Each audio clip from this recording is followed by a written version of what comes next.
ಇಲ್ಲ ಅದನ್ನ ನಾವು ಹೇಳಕ್ ಆಗಲ್ಲ. ಅದು ನಮ್ಮನ್ನ ಆತ್ಮಸಾಕ್ಷಿನೇ ಕೇಳ್ಕೋಬೇಕು. ನಾನ್ ಬೇಕು ಅಂತ ಅವಳ ಮೇಲೆ ಹೋಗಿ ಬಿದ್ನ, ಅಥವಾ ನನ್ ಬ್ರೇಕ್ ಹೊಡೆದು ಬಿದ್ನ, ಈಗ ಕರುಸ್ತಿರು ಬಂತು ಆವಾಗ ನಾನ್ ಬಿದ್ನ, ಅದು ನಮಗ್ ಗೊತ್ತಿರಲ್ಲ. ಆಗ ಅಲ್ಲಿ ಎಷ್ಟೋ ಸರಿ ಆತರ ಜಗಳಗಳು ಸಂಬಂಧ ಪಡುತ್ತೆ. ಕೆಲವರು ಅದನ್ನ ಹೇಳ್ಕೊಳಕ್ ಆಗ್ದೇನೆ ಹಿಂಸೆ ಪಟ್ಕೊಂಡು ನಿಂತ್ಕೊಂಡು ಯಾವಾಗ ನನ್ ಸ್ಟಾಪ್ ಬರುತ್ತೋ ನಾನು ಇಳಿದು ಬಿಡ್ತೀನಪ್ಪ ನಮ್ಮ ಮಟ್ಟದಲ್ಲಿ ಇರ್ತಾರೆ. ಕೆಲವು ಧೈರ್ಯವಂತ ಮಕ್ಕಳು ಮಹಿಳೆಯರಾದ್ರೆ ಯಾಕಪ್ಪ ಹಿಂಗ್ ಮಾಡ್ತಿದ್ಯಾ, ಸ್ವಲ್ಪ ಹಿಂದೆ ನಿಂತ್ಕೋ ಅಂತ ಹೇಳ್ತಕ್ಕಂಥವ್ರು ಇರ್ತಾರೆ. ಕರ್ನಾಟಕ ನ್ಯೂಸ್ ಚಾನೆಲ್ಗೆ ಸ್ವಾಗತ. ಇಂದು ಅಂದರೆ 4/1/2025 ಮಂಗಳವಾರದಂದು ಸುತ್ತೂರು ಗ್ರಾಮ ಪಂಚಾಯಿತಿಯಲ್ಲಿ ಕಾನೂನು ಅರಿವು ನೆರವು ಕಾರ್ಯಕ್ರಮವನ್ನು ಆಯೋಜನೆ ಮಾಡಲಾಗಿತ್ತು. ಈ ಕಾರ್ಯಕ್ರಮವನ್ನು ತಾಲೂಕು ಕಾನೂನು ಸೇವಾ ಸಮಿತಿ, ತಾಲೂಕು ವಕೀಲರ ಸಂಘ ಹಾಗೂ ನಂಜನಗೂಡು ಪ್ರಮುಖ ಸರ್ಕಾರಿ ಕಚೇರಿಗಳ ಸಹಯೋಗದೊಂದಿಗೆ ಈ ಕಾರ್ಯಕ್ರಮವನ್ನು ಆಯೋಜನೆ ಮಾಡಲಾಗಿತ್ತು. ಈ ಕಾರ್ಯಕ್ರಮವು ಪ್ರತಿ ಗ್ರಾಮ ಪಂಚಾಯಿತಿಯಲ್ಲೂ ಕೂಡ ಉಚಿತ ಕಾನೂನು ನೆರವು ಕಾರ್ಯಕ್ರಮವನ್ನು ಮಹಿಳೆಯರಿಗೆ ಹಾಗೂ ವಯೋವೃದ್ಧರಿಗೆ ಉಚಿತ ಕಾನೂನು ಸೇವಾ ಸೌಲಭ್ಯಗಳು ಏನೇನು ದೊರೆಯುತ್ತಿದೆ ಎಂಬುದರ ಬಗ್ಗೆ ಈ ಕಾರ್ಯಕ್ರಮವನ್ನು ಆಯೋಜನೆ ಮಾಡಲಾಯಿತು. ನಾವು ನಂಜನಗೂಡು ತಾಲೂಕು ಕಾನೂನು ಸೇವಾ ಸಮಿತಿಯ ಪ್ಯಾನಲ್ ವಕೀಲರುಗಳಾದ ಕೆಂಪ್ಲಿಂಗಸ್ವಾಮಿ ಮತ್ತು ಮುತ್ತುರಾಜ್ರವರು ನಾವು ಈ ದಿನ ಸುತ್ತೂರು ಗ್ರಾಮ ಪಂಚಾಯಿತಿಯಲ್ಲಿ ವಿಧಾನ್ ಸೇ ಸಮಾಧಾನ್ ಯೋಜನೆ ಅಡಿಯಲ್ಲಿ ಉಚ್ಚ ನ್ಯಾಯಾಲಯದ ಆದೇಶದ ಮೇರೆಗೆ ಮಹಿಳೆಯರಿಗಾಗಿ ಮತ್ತು ಹಿರಿಯ ನಾಗರಿಕರಿಗಾಗಿ ಕಾನೂನು ಅರಿವನ್ನು ಮೂಡಿಸಬೇಕು ಅಂತೇಳಿ ನಾವು ಈ ದಿನ ಸುತ್ತೂರು ಗ್ರಾಮ ಪಂಚಾಯಿತಿ ಆವರಣದಲ್ಲಿ ಕಾನೂನು ಅರಿವು ಕಾರ್ಯಕ್ರಮವನ್ನು ಹಮ್ಮಿಕೊಂಡಿದ್ದು ಪ್ರಾರಂಭ ಮಾಡಿದ್ದೇವೆ.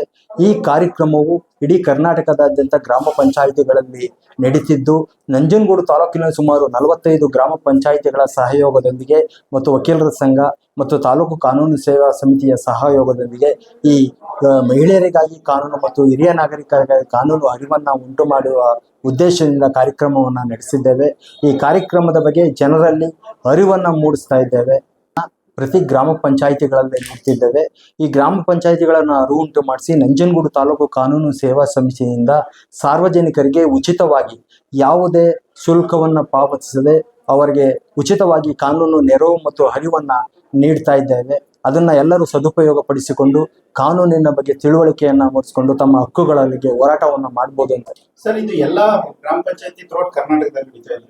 ಥ್ರೂಔಟ್ ಕರ್ನಾಟಕದಲ್ಲ, ನಂಜನಗೂಡು ತಾಲೂಕಲ್ಲಿ ನಡೀತಾ ಇದೆ ಸರ್. ನಂಜನಗೂಡು ತಾಲೂಕು ಕಾನೂನು ಏನಂತಂದ್ರೆ ತಿಳ್ಕೊಂಡು ಮುಂದೆ ನಾವು ಕೆಲಸ ಏನ್ ಮಾಡ್ಬೇಕು ಅಂತ ಒಳಗ್ ಹೋಗಿಲ್ಲ.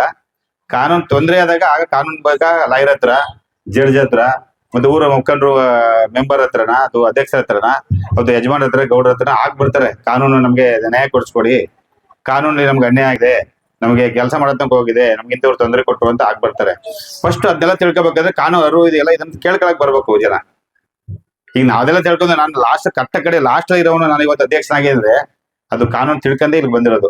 ನಾನು ಕಟ್ಟ ಕಡೆ ಒಬ್ಬ ಸಾಮಾನ್ಯ ಒಬ್ಬ ಮನುಷ್ಯ, ಊರಿನ ಒಬ್ಬ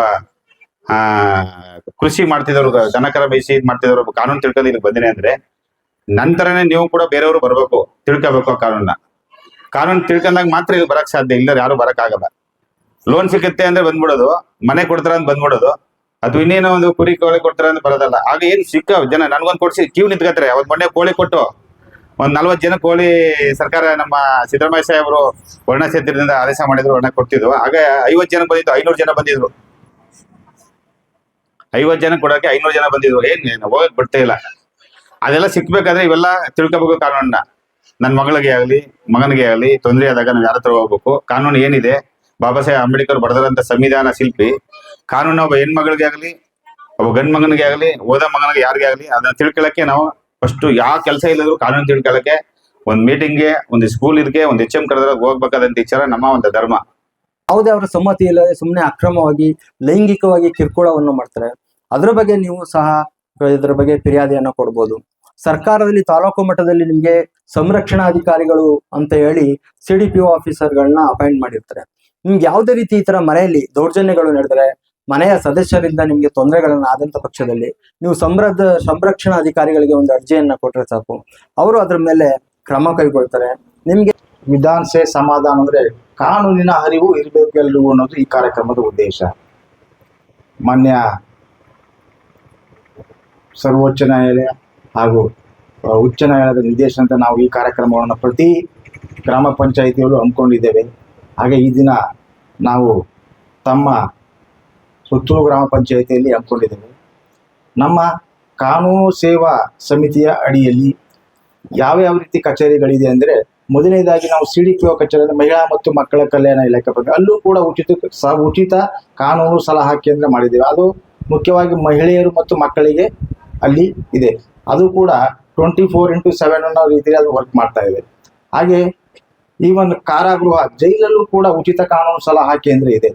ಅಲ್ಲಿ ಯಾರಿಗೆ ಕಾನೂನು ಬಗ್ಗೆ ತಿಳುವಳಿಕೆ ಬೇಕು ಮತ್ತೆ ಅವ್ರಿಗೆ ಯಾವ ರೀತಿ ನೆರವು ಪಡಿಬೇಕು ಅನ್ನೋದು ಕೂಡ ಮಾಹಿತಿ ಸಿಗುತ್ತೆ. ನಂತರ ಇವನ್ ತಾಲೂಕ್ ಆಫೀಸ್ ತಾವು ಈ ಕಂದಾಯ ದಾಖಲೆಗಳಿಗೆ ಸಂಬಂಧಪಟ್ಟಂಗೆ ಆಸ್ತಿಗಳಿಗೆ ಸಂಬಂಧಪಟ್ಟಂಗೆ ಮಾಹಿತಿಗಳು ಬೇಕು ಅಂದ್ರೆ ಅದಕ್ಕೂ ಕೂಡ ತಾಲೂಕು ಕಚೇರಿಯಲ್ಲೂ ಕೂಡ ನಮ್ಮ ತಾಲೂಕು ಸೇವಾ ಸಮಿತಿಯಿಂದ ಉಚಿತ ಕಾನೂನು ಸಲಹಾ ಕೇಂದ್ರ ಇದೆ. ತಾವು ಅಲ್ಲಿ ಯಾವುದೇ ಸಂದರ್ಭದಲ್ಲೂ ಕೂಡ ಹಾಜರಾಗಬಹುದು. ಅಲ್ಲಿ ತಾವು ಹೋಗಕ್ಕಾಗಲಿಲ್ಲ ಅಂದ್ರೆ ಮತ್ತೆ ನಮ್ಮ ನ್ಯಾಯಾಲಯ ಬೆಳಿಗ್ಗೆ 9 ಗಂಟೆಯಿಂದ ಸಂಜೆ 5:30, 6 ಗಂಟೆ ತನಕ ಕೂಡ ಆಫೀಸ್ ಇರುತ್ತೆ. ತಾಲೂಕು ಕಾನೂನು ಸೇವಾ ಸಮಿತಿ ತಮಗೆ ಯಾವುದೇ ಸಮಸ್ಯೆ, ಯಾವುದೇ ಮಹಿಳೆಯರು, ಮಕ್ಕಳು ಮತ್ತೆ ತಮಗೆ ಆಸ್ತಿಗೆ ಸಂಬಂಧಪಟ್ಟಾಗೆ, ಇಲ್ಲಿ ಯಾವುದೇ ಕಿರುಕುಳಕ್ಕೆ ಸಂಬಂಧಪಟ್ಟಂಗೆ, ಆರೋಗ್ಯಕ್ಕೆ ಸಂಬಂಧಪಟ್ಟಂಗೆ ಮತ್ತೆ ವಿದ್ಯಾಭ್ಯಾಸಕ್ಕೆ ಸಂಬಂಧಪಟ್ಟಂಗೆ ಸ್ಕೂಲ್ ಯಾವುದೇ ರೀತಿಯ ದೂರುಗಳನ್ನು ಕೂಡ ತಾವು ಸಲ್ಲಿಸಬಹುದು. ದೂರುಗಳನ್ನ ಕೊಟ್ಟ ಸಂದರ್ಭದಲ್ಲಿ ತಮಗೆ ಇಮಿಡಿಯೇಟ್ ಅಲ್ಲಿ ಅವ್ರು ಏನೇನು ಸಮಸ್ಯೆ ಅದನ್ನ ಬಗೆಹರಿಸ್ತಾರೆ. ಜೊತೆಗೆ ನಮಗೆ ಯಾವುದೇ ಹಣಕಾಸಿನ ತೊಂದರೆ ಇದೆ, ನಾವು ನ್ಯಾಯಾಲಯಕ್ಕೆ ಹೋಗಕ್ಕಾಗಲ್ಲ ಅಂತ ಅದನ್ನ ತಾವು ಭಾವಿಸಬಾರದು. ಖಂಡಿತ ನ್ಯಾಯಾಲಯದ ಶುಲ್ಕ ಮತ್ತೆ ವಕೀಲರ ಶುಲ್ಕ ಅದನ್ನು ಕೂಡ ಸರ್ಕಾರ ಭರಿಸುತ್ತೆ. ಕಾರಣ ನಾನು ಹೇಳಿದ್ನಲ್ಲ, ಯಾವುದೇ ವ್ಯಕ್ತಿ ನಾನು ಬಡವನ ಕಾರಣದಿಂದ ಕಾನೂನಿನಿಂದ ವಂಚಿತನಾಗಬಾರ್ದು ಅನ್ನೋದು ನಮ್ಮ ಕಾನೂನಿನ ಉದ್ದೇಶ. ಹಾಗಾಗಿ ನಾವು ಈ ತರ ಕಾರ್ಯಕ್ರಮಗಳನ್ನ ಎಲ್ಲಾ ಕಡೆ ಮಾಡ್ತಾ ಇದೀವಿ. ಇಲ್ಲ ಅದನ್ನ ನಾವು ಹೇಳಕ್ ಆಗಲ್ಲ. ಅದು ನಮ್ಮನ್ನ ಆತ್ಮಸಾಕ್ಷಿನೇ ಕೇಳ್ಕೋಬೇಕು. ನಾನ್ ಬೇಕು ಅಂತ ಅವಳ ಮೇಲೆ ಹೋಗಿ ಬಿದ್ನ, ಅಥವಾ ನನ್ ಬ್ರೇಕ್ ಹೊಡೆದು ಬಿದ್ನ, ಈಗ ತಿರುವು ಬಂತು ಆವಾಗ ನಾನ್ ಬಿದ್ನ, ಅದು ನಮಗ್ ಗೊತ್ತಿರಲ್ಲ. ಆಗ ಅಲ್ಲಿ ಎಷ್ಟೋ ಸರಿ ಆತರ ಜಗಳಗಳು ಸಂಬಂಧ ಪಡುತ್ತೆ. ಕೆಲವರು ಅದನ್ನ ಹೇಳ್ಕೊಳಕ್ ಆಗದೇನೆ ಹಿಂಸೆ ಪಟ್ಕೊಂಡು ನಿಂತ್ಕೊಂಡು ಯಾವಾಗ ನನ್ ಸ್ಟಾಪ್ ಬರುತ್ತೋ ನಾನು ಇಳಿದು ಬಿಡ್ತೀನಪ್ಪ ನಮ್ಮ ಮಟ್ಟದಲ್ಲಿ ಇರ್ತಾರೆ. ಕೆಲವು ಧೈರ್ಯವಂತ ಮಕ್ಕಳು ಮಹಿಳೆಯರಾದ್ರೆ ಯಾಕಪ್ಪ ಹಿಂಗ್ ಮಾಡ್ತಿದ್ಯಾ, ಸ್ವಲ್ಪ ಹಿಂದೆ ನಿಂತ್ಕೋ ಅಂತ ಹೇಳ್ತಕ್ಕಂಥವ್ರು ಇರ್ತಾರೆ. ಅದಕ್ಕೆ ಈಗ ನಮ್ಮ ಕಾನೂನಲ್ಲಿ ಅದಕ್ಕೆಲ್ಲ ಅವಕಾಶ ಇದೆ. ಮಹಿಳೆಯರು ಅದನ್ನ ಉಪಯೋಗಿಸ್ಕೊಳ್ಬೇಕು. ಈ ಕಾನೂನು ಏನಿದೆ ಅದನ್ನ ಸದುಪಯೋಗ ಪಡಿಸ್ಕೊಳ್ಳಿ ಅಂತ ಹೇಳ್ತಾ, ಹಾಗೆ ಮಹಿಳೆಯರು ಹೆಚ್ಚಾಗಿ ಹೊರಗಡೆ ಬಂದು ತಮ್ಮ ಸಮಸ್ಯೆಗಳನ್ನ ಹೇಳಿದ್ರು ಅವರು ಉಚಿತವಾಗೇ ಸಲಹೆಗಳನ್ನ ಸಿಗುತ್ತೆ ನಂಜನಗೂಡಲ್ಲಿ ಅಂತ ಅದನ್ನ ಉಪಯೋಗಿಸ್ಕೊಳ್ಳಿ. ಮಹಿಳೆಯರನ್ನ ದೇವತೆಗೆ ಹೋಲಿಸ್ತಾರೆ. ಯತ್ರ ನಾರ್ಯಸ್ತು ಪೂಜ್ಯಂತೆ ರಮಂತೆ ತತ್ರ ದೇವತಾ, ಅಂದ್ರೆ ಎಲ್ಲಿ ಮಹಿಳೆ ನೆಲೆಸಿರ್ತಾಳೆ ಅವಳನ್ನ ದೇವತೆ ಅಂತ ಪೂಜಿಸ್ತಾರೆ ಅಂತ ಹೇಳ್ತಾರೆ. ಆ ಹೆಣ್ಣು ಮಕ್ಕಳಿಗೆ ನಾನೊಂದು ಸಂದೇಶವನ್ನ ಹೇಳಲಿಕ್ಕೆ ಇಷ್ಟಪಡ್ತೇನೆ.